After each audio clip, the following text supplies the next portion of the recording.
Hello wonderful people, my name is Valentine Muga and welcome to Talk It Show.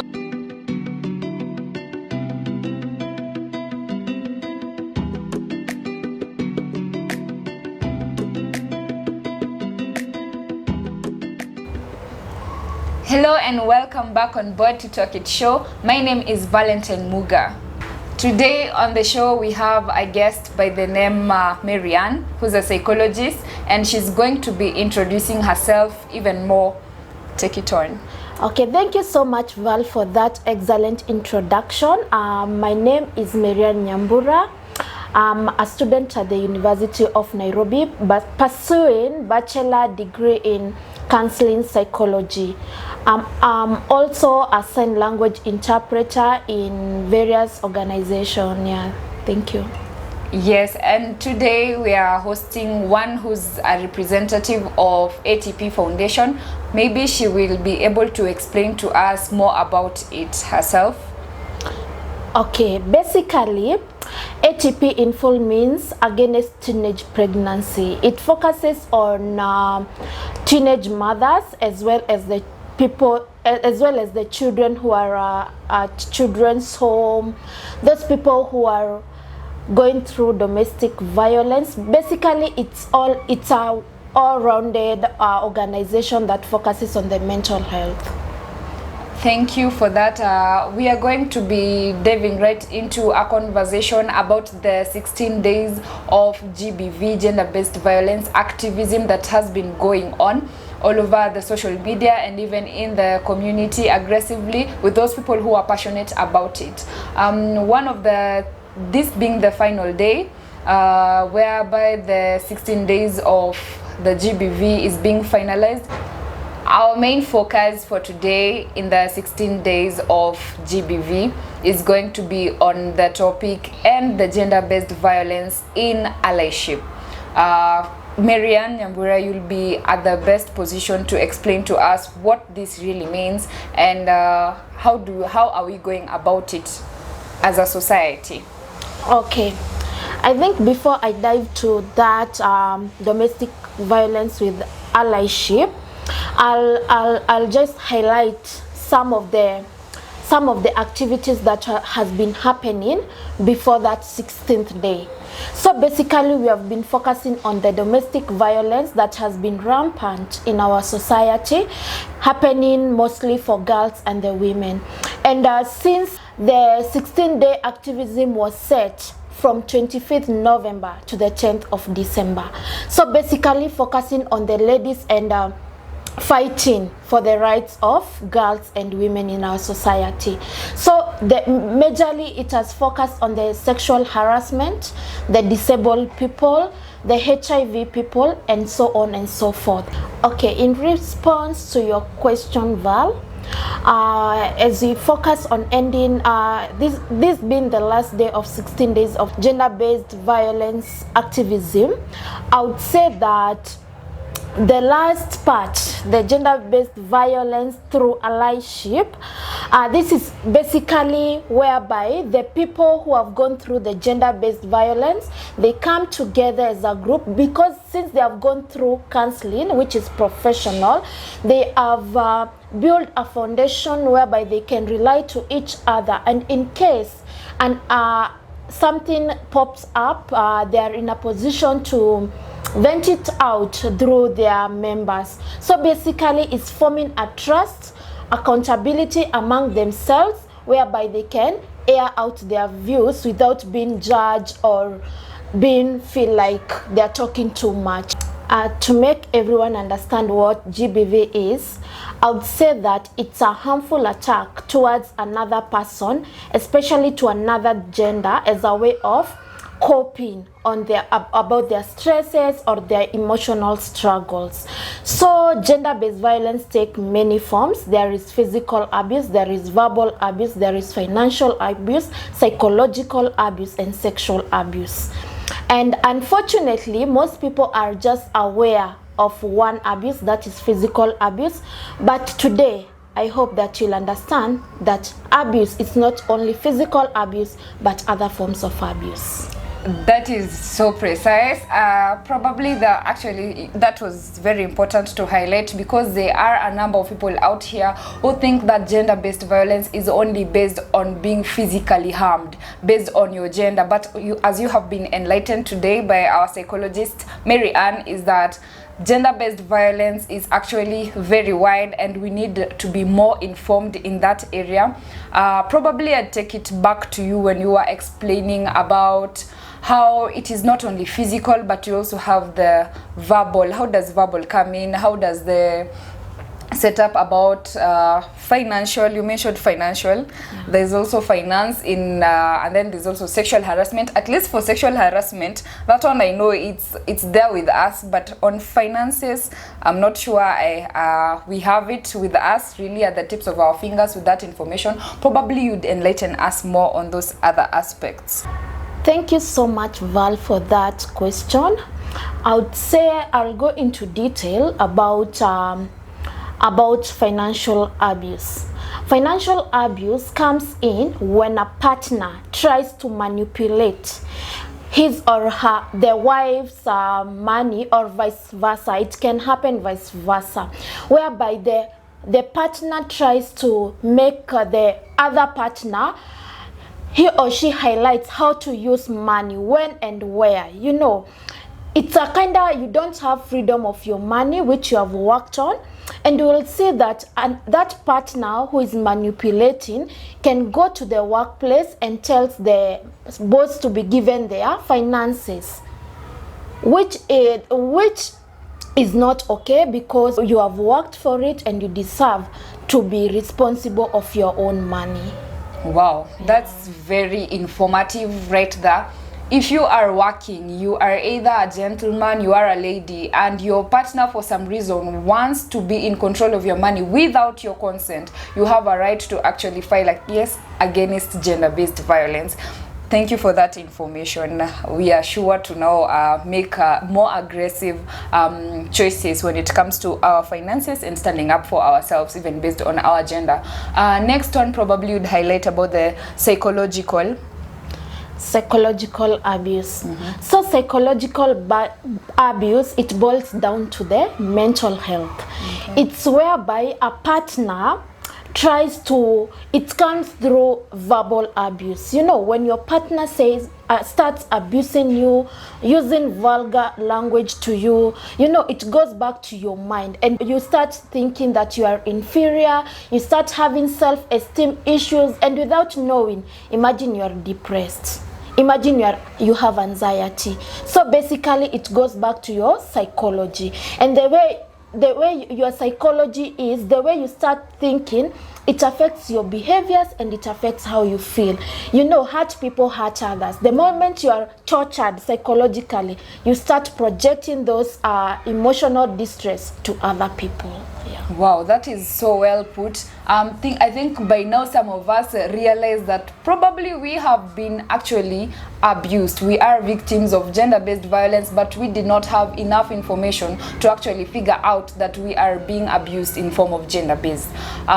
Right now, I'd want us to get into the allyship, ending GBV through allyship, because that is the main theme for today, being the last day of the social activism that has been running on since the 25th of November.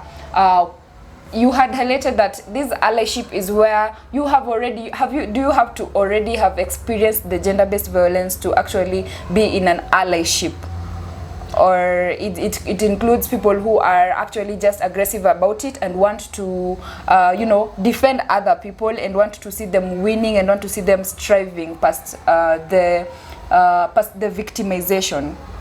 I think per se, I'll answer that question in two aspects.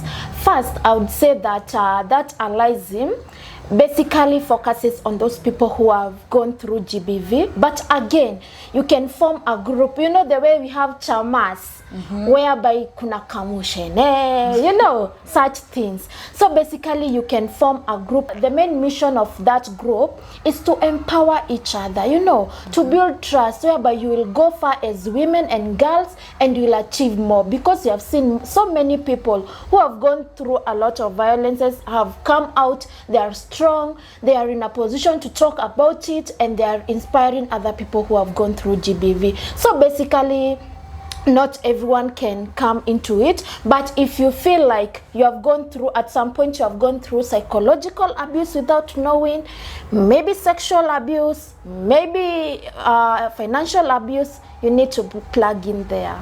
Yeah. Nice. So what I'm going to encourage each one of us, just as she has said, is if you are a victim of gender-based violence and you need to be encouraged, you need to go through the healing process. The allyship is those relationships. You build a relationship, it's a lifelong relationship process whereby you get people that you can trust, you get people that you can rely on, you get people that you can actually be accountable to each other for in the aspect of not falling back again into accommodating gender-based violence, not being in fear of, you know, coming out and telling and reporting this particular partner that this is what has been going on, I will not be silent. These are the groups that keep you going, not to fall back or to actually be a better person and be nurtured. Right about now, I want us to speak about the other previous days themes and topics to highlight them. I'm particularly interested about the people with disability and how GBV has affected them, because I'm imagining that is double tragedy. You are there, you have this disability with you, you didn't call for it, some were born impaired, others it came along the way, accidents do happen, disformalities happen, and there are things that somehow get out of your control. So this person is experiencing gender-based violence. At the same time, they have this ability to deal with. How did it go? How do we handle that? Probably somebody is out there watching, saying, this is what I'm actually going through. How do I handle that? Or what is this 16 days of GBV? What impact does it have on me at this particular time? Thank you for that question. I would say, since I have a background in that. I told you earlier, I'm a sign language interpreter, and I'm so passionate about that. So basically, for the disability people, they have gone through a lot. Those people go through a lot of things. So let's focus on the people with hearing impairment. Those people can talk and they can't hear. So when, for example, they want to be abused sexually, they won't speak out. How can I speak out and there is no one to talk to me, like to vent out? Because not everywhere there are interpreters. I would say for people with disability, for any government institution or private sector, they need to deploy the use. If let's say, for example, it's the hearing impairment, people with hearing impairment, they employ people who are sign language interpreters, whereby even when these people face GBV, they will be in a position to communicate effectively with other people, with the people who are in charge. So basically, these people go through a lot of challenges when they are robbed, when they are abused sexually. They are not in a position to speak for themselves. So basically, they end up being harassed and contracting sexual transmitted diseases and HIV. So I would say that people need to be psychoeducated about mental health and the impact they have on the deaf people. And also I would say that people need to know and to be aware of themselves and to have respect for everyone. Let's be our brother's keeper at the end of the day. Yeah, and God will bless us. Very true. That is very true. As youths in our society, by now we know that the youths make the most population in our country. And how good will it be when we become more aware about the people who are living with us in our houses, in our schools, that are actually impaired in one way or another. They have disabilities. Some can't talk, some can't hear, some are handicapped, and some are actually mentally not okay. We have a lot of cases of people who are abused that are not mentally okay. Let's have the humane aspect in us to be able to actually be their protection, their source of protection, not their source of harm, based on their disability and also now on their gender. Let's be there for one another and advocate for, everybody's right, including those who are disabled. At this particular time, I'd want us to look into the main two categories of GBV. We have the sexual harassment and domestic violence. So probably if you could feed us in with more information about, domestic violence, what is it entailed of, the genders, the genders involved, and also about the sexual harassment, the forms of sexual harassment. Okay. It's good to note that GBV it can be both genders. A male can harm a female and a female can harm a male. The one that is so rampant is male harming their wives, a husband harming their wives. So to go back to your question, I would say that physical abuse, it's a position whereby, probably due to disagreement, the husband or the wife comes with bitterness in her heart and comes and beat you, physically. Or sometimes they can go beyond and take a knife and start kata, But all this, it's good to note, it starts from somewhere. They always say there are red flags, and it starts from verbal abuse, then it trickles down to physical abuse, to sexual harassment. Sexual harassment, it happens due to conjugal rights, conjugal rights. So when you're not as a wife or as a husband, you don't want to have sex with your partner, so it ends up you forcing your wife or your husband to have sex with you. You see, it's not out of your willingness, but you have been forced to do it.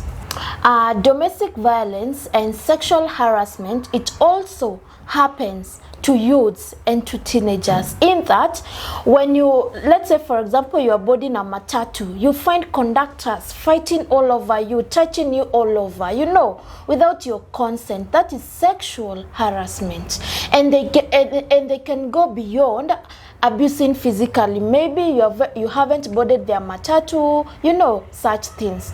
Also, it happens when a man or a woman rapes their juniors or their seniors, and rape, it's not among age. Anyone can rape you. So basically that's another form of sexual harassment. Another form of harassment is when courting.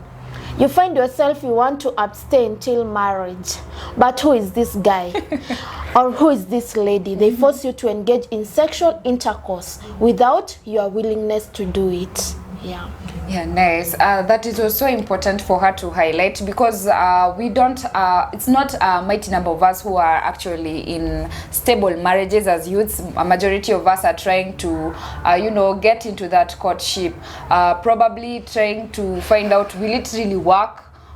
Is this really it? And in the process, some of us are being abused, and probably you don't know that is sexual harassment. When you're courting someone and you are not yet fully sure about, do you really want to engage with this person intimately? Do you want to have that sexual relationship with this person? But they keep on insisting and telling you that, why are you my girlfriend? Why are we not doing it? I mean, what is there that you're looking for that I don't have already? So in that relationship, and you're being forced, and you feel like, maybe I have to give in. My friends are doing it.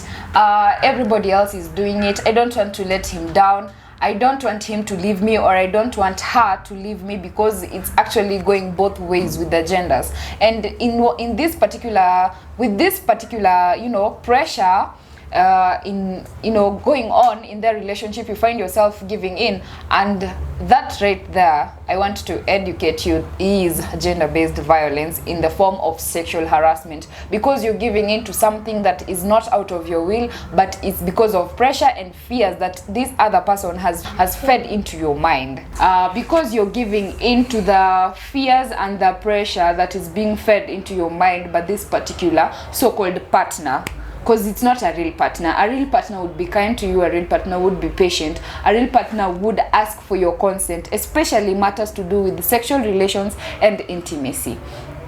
And taking us back to something that has been so rampant and happening amongst the youths, and actually even our young teenagers, there's been cyberbullying, gender-based violence, and we want more information for us to be proactive, even for those youths who have not yet experienced it, or the teens who have been under protection, probably by their seniors.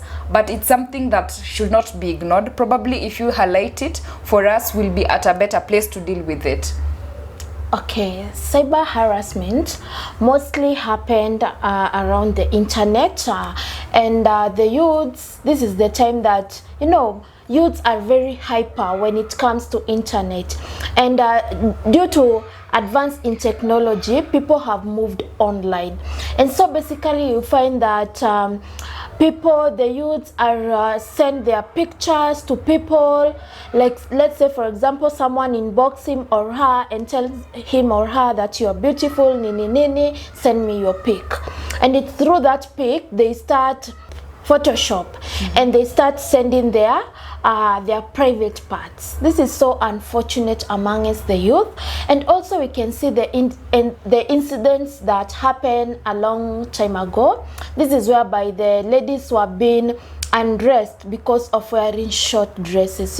That's been harassed. It might not be online, but it is physical harassment. And also the internet issue that happened recently, whereby a lady was sent exposing her private parts, by someone who was once upon a time they were in love with. Yeah, it's very sad, and because this is a digital era, we cannot say that we will not use our gadgets. We cannot say that we will not go into the internet, because that will be deceiving ourselves. A lot of people are using the internet productively. The main reason why it's actually in a rapid and drastic growth is because it is actually making a lot of profits, and production is increasing. It's doing a lot of good things, but let us also take care of ourselves. If you're sending pictures to your partners, internet does not forget. Have a limit of what you're sending via internet, because as she said, the partner you once trust can come out and post mean things about you, or post actually the photos or the videos that you had taken together or in intimacy, and it's out there now, everybody is watching it, and you're wondering, how will I regain back my dignity? And there are people who are abused in this form. That right there is gender-based violence, because nobody has a right to actually upload any sensitive video or picture about you without your consent. Actually, even a mere picture that is harmless, that has nothing to do with intimacy, somebody should first ask for your consent before posting it anywhere and using it to do anything else out there where people can find it and suggest things about it without your consent. So to the youths out there, to our younger sisters, our younger brothers, the teenagers also, be aware, be more aware of how you use your internet, how you want to, whatever you want to upload, whatever you want to, send to your boyfriend or to your girlfriend, or to probably somebody you're youngly married to, things that you want to, record together. Be very super sensitive, because people are not being trustworthy anymore. People are not being, worth sharing these very sensitive things with, especially if you're dealing with someone who has the possibilities of switching up on you and using what you have given them, the information that they have about you, using it against you. That will be very dangerous and very delicate. Okay, this will affect you in person, at a personal level, and even from the society's view, how you want to be viewed, your dignity at the end of the day. So let's be aggressive about how we're using the internet and our social media handles, even while trusting those whom we hold as our dear ones, as our partners, boyfriends and girlfriends. As we wind up the show, we want to highlight, probably you could highlight for us, the causes of gender-based violence. Thank you for that question, Val. Therefore, I will highlight 3 major causes of GBV. The first one is dysfunctional homes, whereby you find one partner was brought up in families whereby there was domestic violence day in, day out. And what does that person do? He or she picks the behavior and projects it to the partner. The second cause is the power, the use of power. You find that there are people who are prominent and they have money, therefore they end up manipulating other people. So they target the soft target and they violate them in terms of physical, sexual, for them to give them money. It's like you are trading something for something. Another cause is cultural factors. Some people were brought up whereby the FGM, FGM was practiced. There was young girls were introduced to marriages early, so they end up being violated in marriage, and that's one form of domestic violence. Thank you. That was such a wonderful conversation. I enjoyed the conversation. It was so informative. Looking forward to having you back again on the show. And from wherever you're viewing us from, I'd like to hear your comment, your views, your information on how did this show impact you? How was the interview? What was your takeaway, even as we climax on the 16 days of gender-based violence activism? Thank you so much, Val, for having me in your program. And therefore, guys, I call everyone to fight this GBV for better lives. Thank you. I was your host, Valentine Muga. See you next time.